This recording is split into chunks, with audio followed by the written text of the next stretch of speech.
আমার নাম মোহাম্মদ মেহেদি হাসান। এটা হচ্ছে তেজগাঁ সাত রাস্তার শাখা। সাত রাস্তার শাখা এখানে আমাদের প্রতিদিন মিল থাকে 350 মিল। এখানে আমাদের এখানে 350 মিল আয়োজন হয়। আমাদের ঢাকাতে তো আরও 11টা দল আছে। কারণ বাজার বাংলাদেশের পাশে, কারণ বাজার বাংলাদেশের পাশে, তারপরে হচ্ছে বনানীতে আছে, বীরপুরে আছে, কালচিত্রে করছে, আরও প্রাকৃতিক হোটেল আছে, বাসাবোর, কমলাপুর, বদরঘাট, ধানমন্ডি, মোহাম্মদপুর, ওয়ার্ক সোসাইটি, তারপর হচ্ছে ওয়ানি, ঢাকা,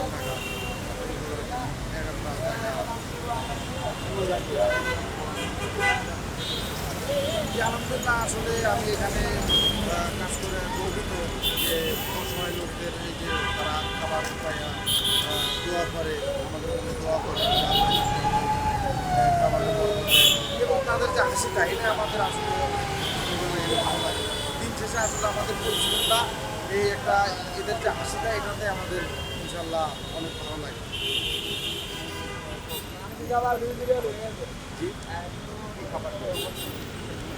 হ্যাঁ, স্পেশাল আমাদের এখানে দিনের অর্ডারগুলো শুক্রবার দিন দুপুরে থাকে। দুপুর নামাজ পরে আমাদের চিকেন বিরিয়ানি রোস্ট থাকে, আর হচ্ছে শনিবার দিন রাতের হোটেলগুলো তো চিকেন বিরিয়ানি রোস্ট থাকে।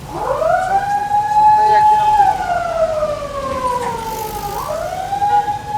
বাকি সপ্তাহে একদিন মাছ থাকে, মাছ, ভাজি, ডাল এরকম। আর হচ্ছে হলো 2 দিন সাদা ভাত, ডাল, ভাজি এরকম থাকে। আর হচ্ছে হলো খিচুড়ি, আলুর দম থাকে 2 দিন।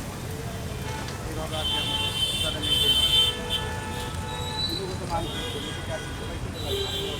জি জি, এগুলো খাবার আমরাও খাই। এগুলো তো শুধু আমাদের অতিথিদের জন্য, মেহমানদের জন্য তা না, এগুলো খাবার আমরাও খাই। এগুলো আমাদের মিল। আমরা এগুলো খাবার আমরা এখানে খাই। যে আমাদের ভলেন্টিয়ার যারা আছে প্রায় 22 জনের একটা সিস্টেম আছে। 22 জন তারা আমাদের প্রতিটা দিন তারা আমাদের একটা করে কাজ করে। খাবারটা কটার থেকে শুরু করেন আপনারা? যে এখানে আমাদের 12টা থেকে 3:30 পর্যন্ত খাবার থাকে। আবার হচ্ছে মিরপুর যেমন আছে, ওটা ধরুন 12টা থেকে 3টা পর্যন্ত। বনানীতে আছে 12টা থেকে 3:30 পর্যন্ত। কাউরের বাজার আছে 12টা থেকে 3:30 পর্যন্ত। আর রাতের খাবার যেটা বাসাবোতে ধরুন 7টা থেকে 9:30 পর্যন্ত। ধানমন্ডি 7:30 থেকে 9:30 পর্যন্ত। মোহাম্মদপুরে 9:30 পর্যন্ত। আর কি এরকম আমাদের সিস্টেম।